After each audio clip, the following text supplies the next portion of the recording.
Mais na musi. Qui est aller par tout le monde, annoncer la bonne nouvelle. Est-ce que nous sommes dans la prédication de la bonne nouvelle? C'est ça d'abord la condition. La première mission. Sommes-nous dans la prédication de la bonne nouvelle? Et si nous sommes dans la bonne nouvelle, avons-nous cru?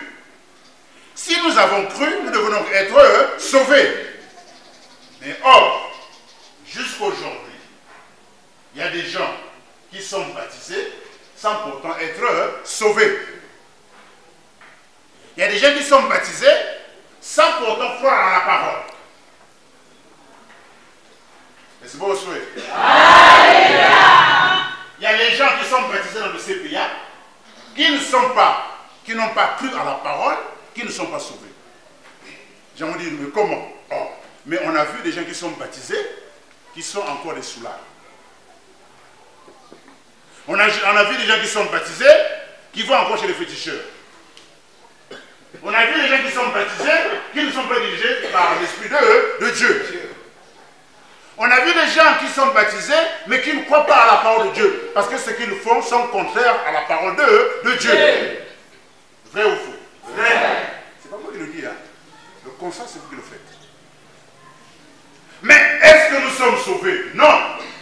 Mais or, il est dit dans Ésaïe 55, au verset 3, il dit ceci: prêtez l'oreille et venez à moi, écoutez et votre âme vivra. Prêtez l'oreille, venez à moi, écoutez et votre âme vivra. Il faut écouter la bonne nouvelle. Quand on a écouté la bonne nouvelle, on a cru, et quand on a cru, on est sauvé, et quand on est sauvé, on est baptisé. C'est une démarche. Il ne faut pas renverser les pyramides. Il y a même des gens dans le CPA qui n'ont même pas été au catéchisme, mais qui au jour J, à 2 jours du baptême, ils viennent se faire baptiser. Vrai ou faux? Vrai. Oh, mais nous sommes dans quelle église? Dans le corps du Christ? Ah non. Ah non. Mais c'est pas le souhait. Non, il faut d'abord être enseigné. Quand on est enseigné, on est dans l'expérimentation de la parole.